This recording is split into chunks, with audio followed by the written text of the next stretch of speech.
All right, everybody. Happy Monday. This is just a react. I didn't write any notes or anything. This is just a reaction video to the to those shows on the four letter networks, as Law Nation likes to call them. But first, Take and Undisputed. I was getting text all through my phone last night saying, "Man, it's going to be horrible tomorrow. That they're going to do this. They're going to do that. They're making this story." And you know it's going to be true. So I checked in just to see how bad it was, and it was actually worse than I thought it could be. Maybe because I don't watch them regularly, and I came in with a bias. So it fulfilled everything that I thought it was going to be.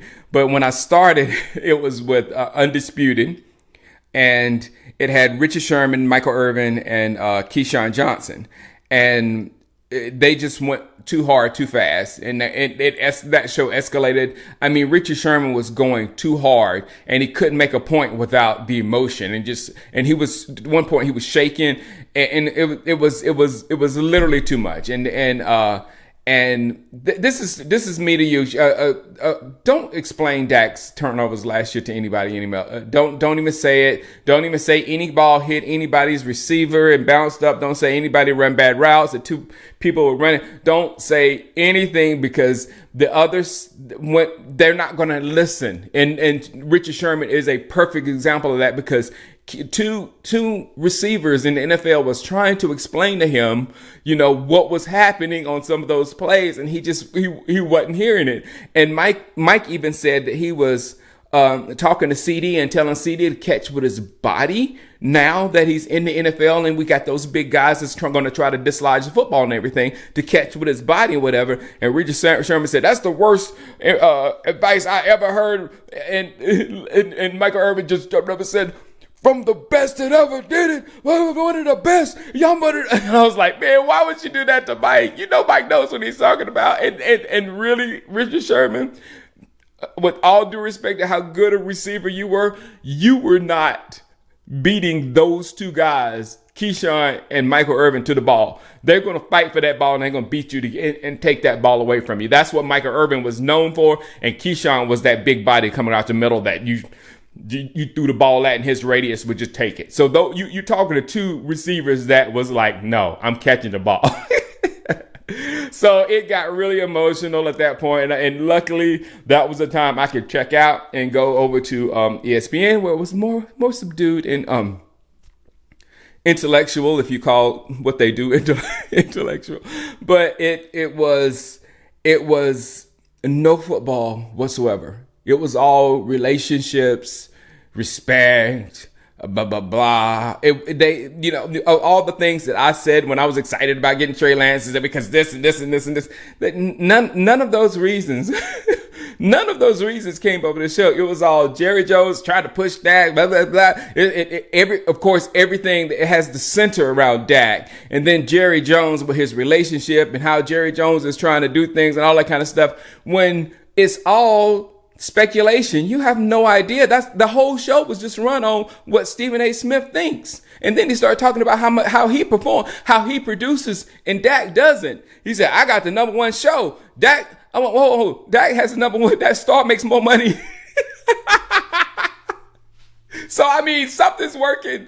So and Jerry's a businessman, so if he's making all this, Stephen A. Smith, I don't see Jerry Jones seeing anything as a failure right now with what's going on in his pockets.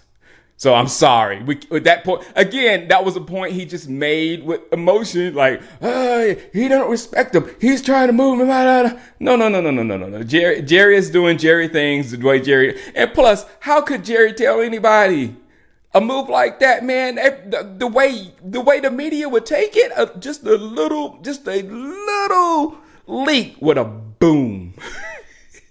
Jerry know what he's doing. Come on, man, and whatever. So Ryan Clark was doing his best to try to bring some kind of calm and stop. And I talked to him at training camp. I said, "You better, come on." But he said, yeah. But I think isn't that his cousin or his a family member, Aunt Damone Clark? Somebody look that up for me. I think he has ties to the organization right now. So he was a little nicer. He was the one that was like, "You guys, I don't know what you're doing." And of course, Nana Losky just ripping Dak at any chance since the Carson Wentz days. That he's built. I probably got his second house that he's built from talking junk about Dak, but he started in, and I think he ended up having to defend Dak for some reason because Stephen A got so ridiculous. But it just got to where it was done. I sat down, I started turning my Madden on, and it was still on my computer, and Dan Orlovsky was starting to talk about how good Josh Allen is and how he's the best quarterback in the league right now and all this. And Josh Allen, I'm like, whoa. What happened last year in the playoffs with Dak and Josh Allen? I mean, can you say Josh Allen outplayed Dak last year with what he did? And not only that, at least Dak played against the GOAT and threw almost a perfect game. And Josh Allen did it against Skylar Thompson and barely got out of that game alive. And then lost. And then something else I want to say, the expectations with Buffalo. This is how they wreck our minds, man. The expectations with Buffalo. In the last 3 or 4 years, Buffalo has been mocked to go to the Super Bowl. This is Buffalo's year. Go look back all of the power rankings coming into the season. Buffalo, and it's because of Josh Allen.